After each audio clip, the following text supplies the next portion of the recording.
Hey guys, it's me, Mario, again, and today we're going to finish Beast Quest Arcta, the Mountain Giant. Last chapter of this third book.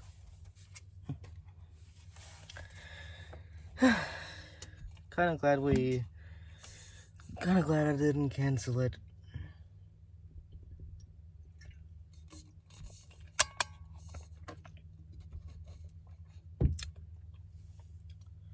So yeah.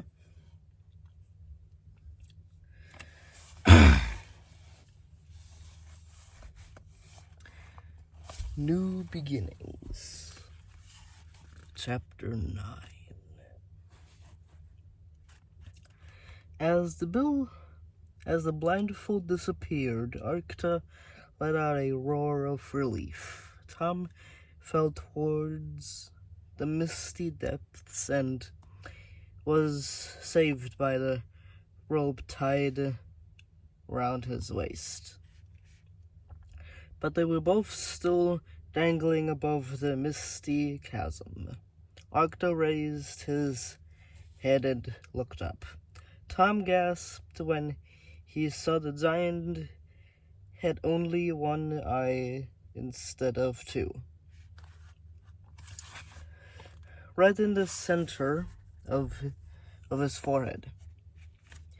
It was deep brown, the color of the rocks around him.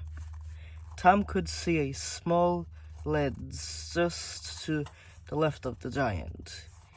He didn't know if the beast would understand, but he pointed to it.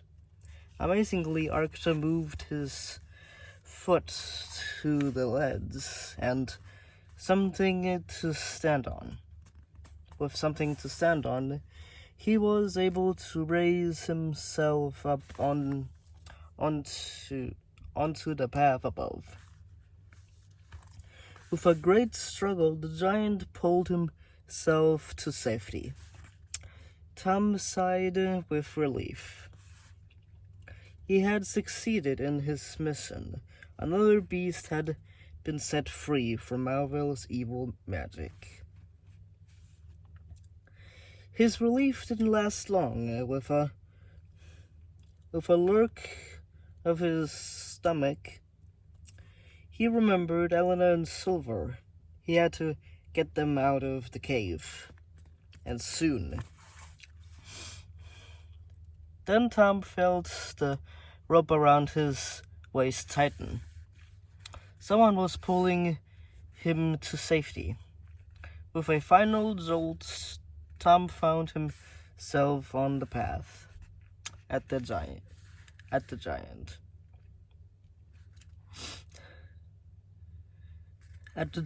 clawed feet of Arcta.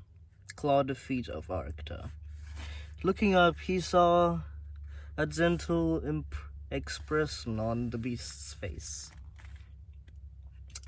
Tom wanted to say thank you, but there was no time. Scrambling to his feet, he called up, "I need your help." The beast let out a booming snort.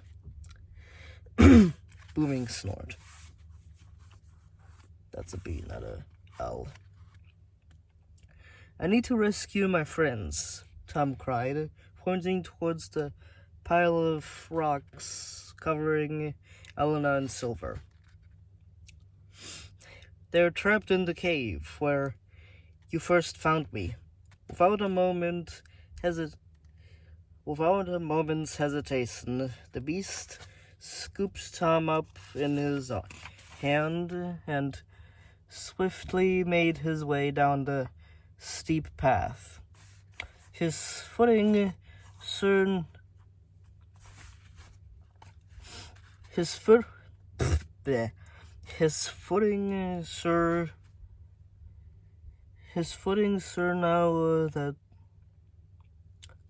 now that his sight had been returned to him. In an instant, Arcta's enormous strides had brought them back to the cave. Storm was standing next to the pile of boulders blocking the cave, pawing anxiously on the ground, at the ground, not on the ground, at the ground. He must have freed himself while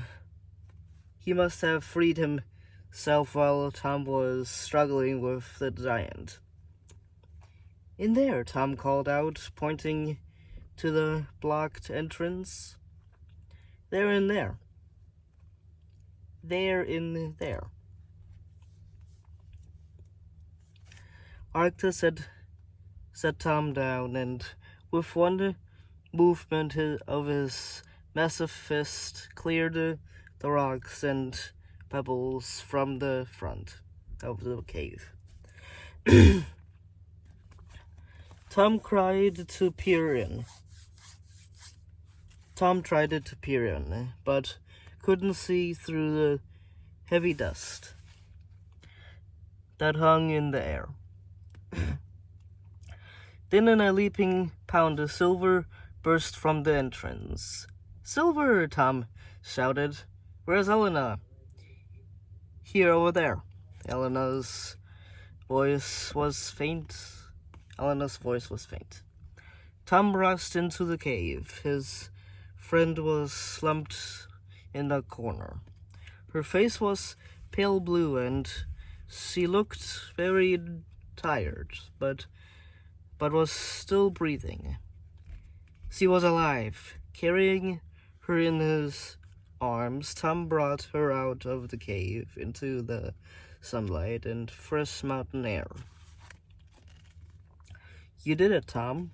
You really did it," Elena gasped as she looked up at the giant, and she paused. "I know, he doesn't look as bad after all." Tom thought about the heart-pounding chase through the pine forest, the terrifying fall from the cliff, and the dangerous move along Arcta's arm to untie the enchanted blindfold. "No, not so bad at all," he said with a smile. He had survived another chapter of the Beast Quest.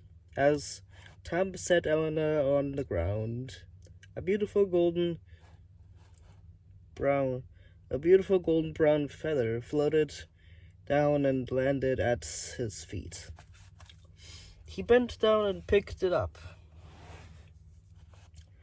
It was an eagle's feather. He looked up at Arcta. The giant bared his brown teeth in a kindly smile. After his battles with Furno the fire dragon and Sepron the sea serpent, Tom knew exactly what to do with the gift.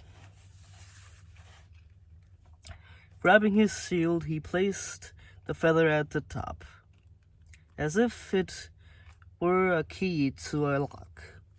It sunk right into the shield and was sealed there.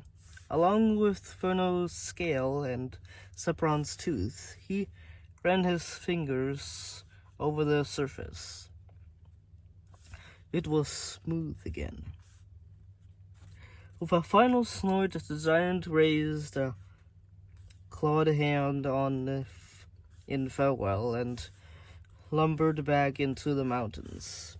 Just then, 3 little wolf cubs came tumbling out of the cave. Their coats were white, with little smudges of gray around their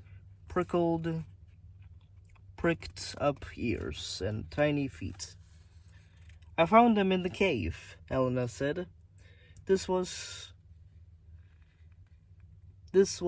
why Silver ran off in the first place. I knew there had to be a reason he'd disobeyed me. He must have sensed they were in danger. Tom agreed. Not anymore, said Elena, pointing back down the mountain trail to where a pure white wolf was hovering. Look, that must be the mother. The cubs bounded towards her. They all watched as the mother coved and licked them. She must have lost them in one of the landslides, said Elena. Blah.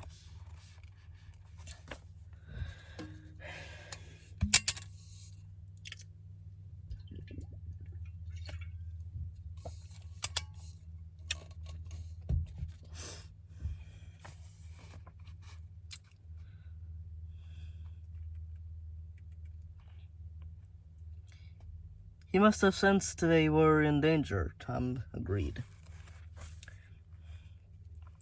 Not anymore, said Elena, pointing back down the mountain trail to where a pure white wolf was hovering. Look, that must be the mother. The cubs bounded towards her. They all watched as the mother coved and licked them. She must have lost them in one of the landslides, said Elena, stroking Silver behind the ear. He howled at the mother, who yelped twice before nudging her cubs back down the mountain path. We did it, cried Tom. Now that the danger was over, he felt full of energy and excitement. We did, agreed Elena. They grabbed each other's hands and swung around and around, before noticing that another figure had gradually appeared before them in the mouth of the cave. They stumbled dizzily to a halt. Wizard Elderu, Tom breathed. He knew it was only a magical image that Elderu had sent, but it still felt good to see his twinkling blue eyes. Greetings, my young friends, Elderu said, smiling fondly. I have been watching your progress from the king's castle. We've freed the third beast, Tom told him. I am aware of that, said the wizard. Congratulations. Your bravery is saving the whole kingdom. Tom's face looked sad for a moment. I just wish my father could see me now. I hope he would be proud of me. I'm sure he would, Tom, said the wizard kindly. Then he added, your aunt and uncle know you are on an important mission for the king. They are proud, and I see Arcta has given you an enchanted eagle's feather for your shield, just like the dragon's scale and the serpent's tooth. It will give you magical protection should you ever find yourself falling from a great height. Hold the shield above your head and it will slow your fall. Tom looked at Elena and grinned. Fantastic. You have done well, Elderu told them, but the greatest dangers still lie ahead. Will you continue with your quest? Storm chose that moment to whiny,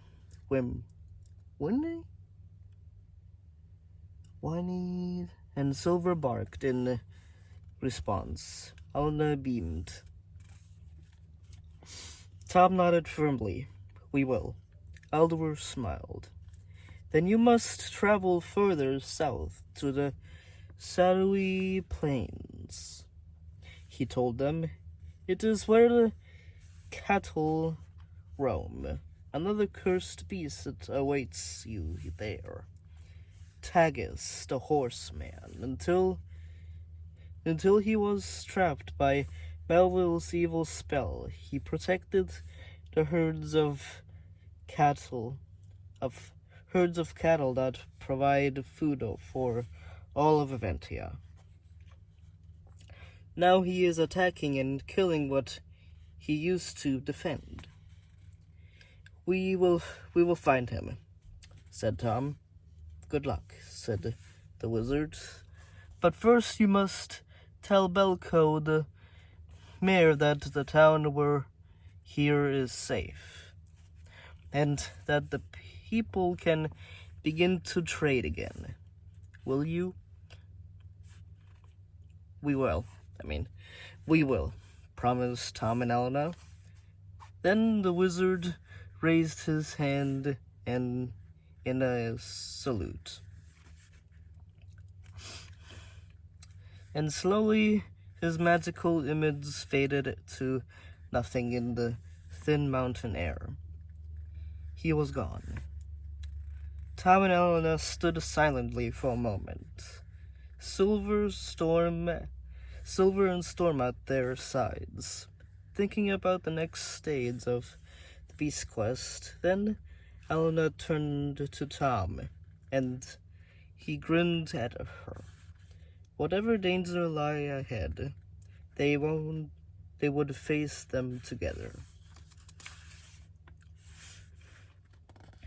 And next up is Tagus the Horseman. Halfway through the first series.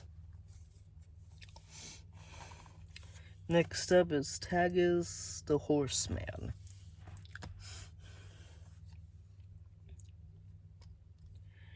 Well, I hope you guys enjoy my videos.